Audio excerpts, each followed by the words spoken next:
हम अपनी daily life में बहुत सारी चीज़ों से घिरे रहते हैं। कुछ चीज़ें बहुत ज़्यादा कॉमन होती हैं, इसलिए हम उन चीज़ों पर ज़्यादा ध्यान नहीं देते। जैसे कि आपको पता है कि पेन की कैप में होल क्यों होता है। आपने बहुत से प्रोडक्ट्स की ब्रांडिंग पर यह आर सिंबल देखा होगा, पर क्या आप जानते हो कि इस आर सिंबल का मतलब क्या होता है?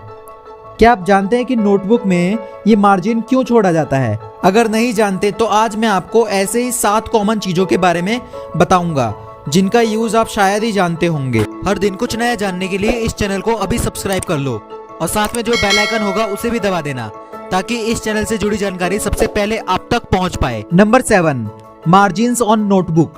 ज्यादातर नोटबुक्स में मार्जिन छोड़ी जाती है। नोटबुक्स में मार्जिन का एक बहुत ही बड़ा कारण है। मार्जिन्स इसलिए नहीं छोड़ी जाती ताकि टीचर्स उस एरिया में ग्रेड्स दे सकें। दरअसल पुराने समय में कॉपी किताब अक्सर चूहों का शिकार हो जाती थी। चूहे अक्सर कॉपी किताब को कुतर देते थे। इसी समस्या से बचने के लिए कॉपी में मार्जिन्स छोड़े जाने लगे। मार्जिन्स की वजह से ही बहुत सी कीमती इंफॉर्मेशन सुरक्षित रहती थी। Number 6, holes on locks. Padlocks बहुत ही काम की चीज होती हैं। इससे आप किसी भी रूम या डोर को लॉक कर सकते हो। आपने किसी पैडलॉक्स में होल्स भी देखे होंगे। ये होल्स ऐसे ही नहीं बनाई जाती, इनका भी एक यूज होता है। दरअसल बारिश के दौरान पैडलॉक के अंदर पानी चला जाता था और वो जल्दी से खराब हो जाते थे, इसलिए उसमें होल्स किए जाने लगे जिससे पानी बाहर निकल सके। इसके अलावा कभी कभी पैडलॉक्स अच्छे से काम नहीं करते। इन होल्स के जरिए आप उसमें ऑयल डाल सकते हो जिससे वो फिर से काम करने लगेंगे। Number 5, stickers on fruits. आपने कभी न कभी फ्रूट्स और वेजिटेबल्स पर स्टिकर जरूर देखा होगा। स्टिकर्स ये दर्शाता है कि वो फ्रूट कौन से प्रोड्यूसर और कंट्री से बिलोंग करता है। आपने स्टिकर्स पर नंबर्स भी देखे होंगे। वो नंबर्स और कोड्स ये दर्शाते हैं कि वो फल कैसे उगाया गया है। जैसे अगर नंबर 4 डिजिट का हो और अगर पहला नंबर 4 हो, तब इसका मतलब ये है कि वो फल पेस्टिसाइड छिड़क कर उगाया गया है। अगर कोड 5 डिजिट का हो और अगर पहला डिजिट 9 हो, तो आप समझ जाइएगा कि वो फल ऑर्गेनिकली उगाया गया है। और अगर पहला डिजिट 8 हो, तब इसका मतलब यह होता है कि वो फल जेनेटिकली मॉडिफाइड है, यानी उसमें कुछ ना कुछ बदलाव किया गया है। Number 4, R symbol. अगर आप किसी ब्रांड पर आर सिंबल देखें तो आप समझ जाइएगा कि वो brand US patent and trademark office में रजिस्टर्ड है।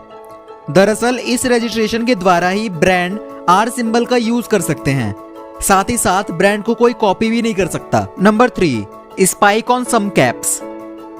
आपने कभी न कभी किसी कैप के अंदर स्पाइक्स जरूर देखे होंगे। ये स्पाइक्स ज्यादातर उन ट्यूब्स पर होते हैं जो पूरी तरह से फॉइल से पैक्ड रहती हैं। इन ट्यूब्स को यूज करने के लिए उसमें छेद करना पड़ता है, इसलिए उन ट्यूब्स के कैप में एक स्पाइक होता है जिससे वो ट्यूब में आसानी से छेद कर सके। Number 2, holes on pen caps. क्या आपने कभी सोचा है कि पेन की कैप में होल क्यों होता है? इसके पीछे एक बहुत ही बड़ा रीजन है। दरअसल कभी कभी बच्चे पेन के कैप को निगल जाते हैं, जिससे बच्चों की गर्दन में वो कैप फंसकर ऑक्सीजन की सप्लाई रोक देता है। इसी से बचने के लिए कैप्स में होल कर दिया जाता है, जिससे अगर किसी बच्चे ने बाई चांस कैप को निगल भी लिया तो ऑक्सीजन का सप्लाई बना रहे। एक कारण यह भी है कि होल्स पेन के प्रेशर को इक्वल करती है, जिससे पेन से इंक आसानी से लीक नहीं होती। नंबर 1, आपने कई कीबोर्ड्स में एक चीज कॉमन देखी होगी। कीबोर्ड्स की सारी कीज एक जैसी होती हैं, पर F और J कीज पर थोड़ा सा बम्प होता है।